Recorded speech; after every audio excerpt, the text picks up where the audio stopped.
नमस्कार, जय श्री राधे, जय श्री कृष्णा। स्वागत है आपका हमारे यूट्यूब चैनल शाश्वत ज्योतिष दर्पण में। जैसा कि आप सभी लोग जानते हैं, इस चैनल के माध्यम से लगातार आपको धर्म, अध्यात्म एवं ज्योतिष से जुड़ी जानकारियां दी जाती हैं। साथ ही आपको ग्रहों के बुरे प्रभाव से बचने के लिए बहुत ही साधारण एवं आसान उपाय भी बताए जाते हैं। उसी क्रम में आज की इस वीडियो में हम बात करने वाले हैं कुंभ राशि वालों की। कुंभ राशि वालों, आपकी राशि पर शनिदेव की 7.5 महादशा चल रही है।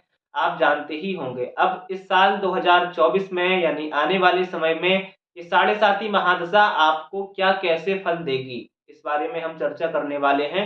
किन किन जगहों पर आपको क्या क्या सावधानियां रखनी है, किन किन उतार चढ़ाव का सामना आपको आने वाले समय में करना पड़ेगा, और यहाँ पर इस 7.5 महादशा के प्रकोप से, शनिदेव की कुदृष्टि से बचने के लिए आपको क्या उपाय करने चाहिए, ये भी हम आपको बता देंगे। उससे पहले अगर आप हमारे YouTube चैनल पर नए हैं और अभी तक आपने चैनल को सब्सक्राइब नहीं किया है, तो लगातार इसी तरह की जानकारी पाने के लिए और हमसे जुड़े रहने के लिए हमारे इस चैनल को भी सब्सक्राइब कर लें। साथ में लगे बेल आइकन को भी प्रेस कर लें, जिससे कि आगे की सभी महत्वपूर्ण जानकारियां सबसे पहले आप तक पहुंचे। एक बात और हम यहाँ पर कुंभ राशि वालों आपको बता दें, ये जो जानकारी हम आपको दे रहे हैं, ये आपकी चंद्र राशि यानी मून साइन के आधार पर है। चंद्र राशि होती है आपकी जन्म कुंडली में, चंद्रमा जिस भी राशि में बैठा हुआ होता है वो आपकी ओरिजिनल राशि होती है, जिसे हम चंद्र राशि कहते हैं। तो उसके अकॉर्डिंग ही इस राशिफल को आप देख व सुन सकते हैं। अब ऐसे भी बहुत लोग होते हैं जिन्हें अपनी डेट ऑफ बर्थ नहीं पता है, अपना टाइम नहीं पता है। तो ऐसे लोग अपने नाम राशि के अनुसार, यानी उनके नाम से जो राशि बनती है उसके अनुसार भी इस राशिफल को देख व सुन सकते हैं। उसके अलावा ये जो जानकारी हम आपको दे रहे हैं, ये ग्रहों के गोचर के अनुसार दे रहे हैं। आपकी जन्म कुंडली में क्या कैसी स्थिति है ग्रहों की, शनिदेव किस पोजीशन में विराजमान है, ये आपकी जन्म कुंडली को देखने के बाद ही पता लगेगा। कि अगर आप बहुत ज्यादा परेशान चल रहे हैं, जीवन में बहुत ज्यादा उथल पुथल चल रही है, तो उसके लिए आपको अपनी जन्म कुंडली का अध्ययन जरूर करा लेना चाहिए, क्योंकि कुंडली के अकॉर्डिंग ही पता लगाया जा सकता है कुंडली में कोई भी ग्रह किस पोजीशन में बैठा है और उस पोजीशन में बैठकर वो आपको कैसा फल दे रहा है। उसके अकॉर्डिंग आपको उपाय करना चाहिए, जिससे आपको राहत देखने को मिलती है। शनिदेव की ही बात करें तो शनिदेव की 7.5 को लेकर बहुत ज्यादा भ्रम है कि हमारे ऊपर शनिदेव की महादशा चल रही है, चाहे वो ढैया हो या 7.5 हो, तो हमें अब मुश्किलों का सामना करना ही पड़ेगा। बिल्कुल भी ऐसी बात नहीं है, घबराने की आवश्यकता बिल्कुल भी नहीं है। शनिदेव अच्छे से अच्छा फल भी देकर जाते हैं और बुरे से बुरा फल भी देकर जाते हैं। आपने सुना होगा, ये कर्म फल दाता है, कर्मों का हिसाब रखते हैं, उसके अनुसार आपको फल भी देते हैं। तो कर्म न्याय प्रिय देवता हैं शनिदेव, तो इनकी जब महादशा आती है तो ये परीक्षाएं तो लेते ही लेते हैं, जबरदस्त कर्म आपसे करवाते हैं। तो कर्म से आपको घबराना नहीं है। अब ये निर्भर करता है कि अगर आपकी जन्म कुंडली में शनिदेव अच्छी स्थिति में विराजमान है, तब तो ये अपनी महादशा में आपको अच्छा फल देकर जाएंगे, अच्छा लाभ देकर जाएंगे। अगर आपकी जन्म कुंडली में शनिदेव की पोजीशन अच्छी नहीं है, पापक ग्रहों के साथ में बैठे हुए हैं, देखिए संगत बहुत इंपॉर्टेंट होती है। आपकी क्या संगत है, इसी तरह ग्रहों की संगत क्या है, किसके साथ बैठे हुए हैं, कहीं क्रूर ग्रहों के साथ तो नहीं बैठे हुए हैं। अगर उनके साथ बैठे हैं तो उस हिसाब का फल देंगे, अच्छे ग्रहों के साथ बैठे हैं तो अच्छा फल देंगे। तो ये आपकी जन्म कुंडली का अध्ययन करके ही पता लगाया जाए। अब आगे बात कर लेते हैं शनिदेव की 7.5 महादशा में कुंभ राशि वालों को कैसा फल ये देकर जा सकते हैं, किन किन जगहों पर आपको क्या क्या सावधानी रखनी है, आइए जानते हैं। सबसे पहले तो बात कर लेते हैं कि कुंभ राशि वालों, वर्तमान में शनिदेव आपकी स्वयं की राशि में ही गोचर कर रहे हैं। जो कुंभ राशि है, शनिदेव की खुद की राशि है, स्वयं की राशि है, और इसमें ही शनिदेव वर्तमान में गोचर कर रहे हैं। तो अब ये आपको क्या फल दे सकते हैं।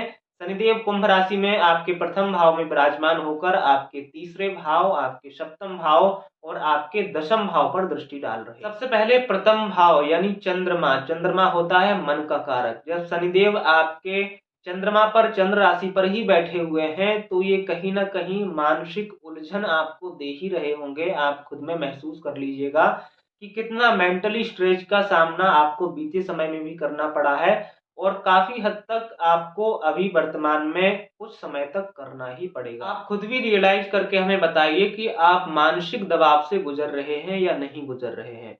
मानसिक परेशानियां आपके सामने हैं या नहीं है, चिंता से आप ग्रसित रहते हैं या नहीं रहते हैं, चाहे बात कोई भी हो, प्रॉब्लम कोई भी हो, आपके मन मस्तिष्क पर प्रेशर बना हुआ है या नहीं बना हुआ है। जरूर बना होगा किसी न किसी बात को लेकर। कभी कभी तो आप ऐसी बातों को लेकर भी सोचते हैं जो आपकी लाइफ में कभी होना ही नहीं है, यानी आपके साथ वो बातें कभी बीतेंगी नहीं, लेकिन उनको लेकर भी आप चिंता में रहते हैं, सोचते रहते हैं, और कैसी कैसी स्थितियों में आप डिप्रेशन में भी चले जाते हैं। तो वैसी स्थितियों का सामना भी आपको करना पड़ रहा हो। कुछ ऐसी परेशानियां भी आपके सामने होंगी जो आप किसी से शेयर नहीं कर सकते हैं, मन ही मन में घुटते रहते होंगे।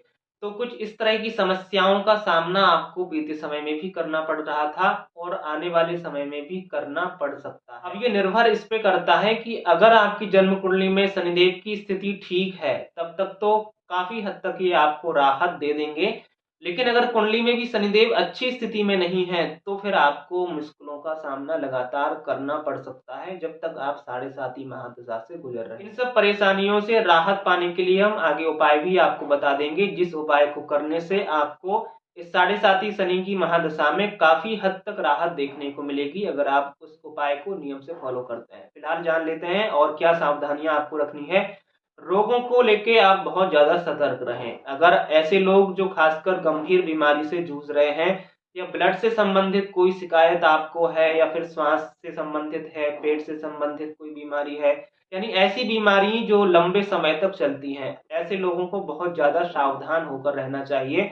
और अगर आप ड्राइविंग वगैरह करते हैं, लंबे लंबे रूट पर गाड़ियां वगैरह अगर आप चलाते हैं, ड्राइविंग करने का आपको शौक है, या फिर आप जॉब करते हैं ड्राइविंग की, तो ऐसी स्थिति में भी आपको थोड़ा संभल कर रहने की जरूरत है। कुंभ राशि वालों, एक बात हम बार बार आपको कहेंगे कि जितना हो सके मन को शांत रखने की कोशिश करें। अगर आपका मन शांत रहता है तो काफी हद तक जो समस्याएं हैं उनका हल आप स्वयं ढूंढ लेंगे। लेकिन मन को शांत रखना है, कोई भी ऐसा काम नहीं करना है। मन अशांत आपका कब होगा? जब आप कोई ऐसा काम करेंगे जिसको लेकर आपके मन में टेंशन बढ़ जाएगी, या फिर इधर उधर से भी कई टेंशनें आ जाएंगी। तो ऐसा कोई काम आपको नहीं करना है जो आपकी टेंशन को बढ़ाए, यानी आपके मन की जो चिंताओं को बढ़ाए, ऐसा कोई काम नहीं करना है।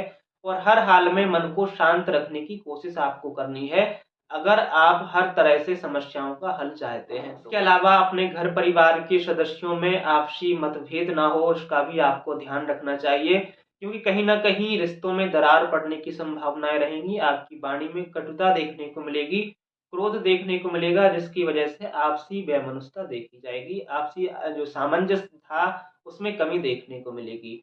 वहीं अगर आप मैरिड हैं, मैरिड लाइफ को जी रहे हैं, तो दाम्पत्य जीवन में भी आपको आर्गुमेंट से बहुत ज्यादा बचकर रहना होगा। आपसी मतभेद की स्थितियां ना बने, आपको वैवाहिक जीवन में भी इसका ध्यान रखना होगा, सामंजस्य बना रहे, क्योंकि कहीं ना कहीं विवाद जैसी स्थितियां बनेगी। और ये वो समय है जब कोई छोटा मोटा विवाद भी बड़ा रूप धारण कर सकता है और आप फिर उसके चक्कर में पड़ सकते हैं।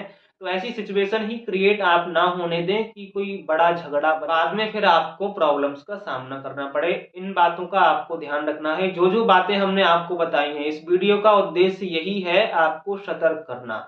इन बातों को लेकर अगर आप सतर्क हो जाते हैं, सावधान हो जाते हैं, सुधार कर लेते हैं, तो काफी हद तक मुश्किलों को आप आसान कर लेंगे। अब बात कर लेते हैं क्या उपाय आपको करना चाहिए। तो जिनकी भी ऊपर शनिदेव की 7.5 महादशा चल रही है, चाहे वो मकर राशि हो, कुंभ हो, मीन हो, या फिर शनिदेव की ढैया में कर्क और वृश्चिक राशि हो, सभी राशियों के लिए हम बताते हैं कि शनिदेव की महादशा में सबसे अचूक उपाय यही है कि आप हनुमान जी की आराधना प्रारंभ कर दीजिए, हनुमान जी की उपासना प्रारंभ कर दीजिए। नित्य आप हनुमान चालीसा का पाठ करिए। अगर नित्य नहीं हो सकता है, आपके पास इतना समय नहीं है, तो मंगलवार और शनिवार के दिन जरूर हनुमान चालीसा का पाठ करिए, और हनुमान जी के मंदिर में जाकर दर्शन आप हनुमान जी के करिए, वहां पर माथा टेकिए। इससे आपको काफी हद तक समस्याओं का समाधान मिल पाएगा, और आपके सामने जो भी समस्याएं आएगी उससे आप ये हनुमान जी आपको बुद्धि देंगे, विवेक देंगे। क्योंकि कहा जाता है ना, हनुमान जी बल बुद्धि विद्या देहु मोहि हरहु कलेश विकार। तो आपको बल देंगे, बुद्धि देंगे, विवेक देंगे, जिससे आप इन सारी समस्याओं का हल ढूंढ पाएंगे, और इन सब समस्त समस्याओं से आपको छुटकारा भी मिल पाएगा हनुमान जी की कृपा से। तो ये जो उपाय हमने आपको बताया है, ये नित्य नियम में आप डाल लीजिए और इस उपाय को फॉलो करिए। आशा करते हैं कि आप स्वस्थ रहेंगे, तंदुरुस्त रहेंगे और सभी चिंताओं से मुक्त रहेंगे। फिलहाल इस वीडियो में इतना ही, फिर मिलते हैं किसी महत्वपूर्ण जानकारी के साथ। तब तक के लिए आप सभी को जय श्री राधे, जय श्री कृष्णा, धन्यवाद।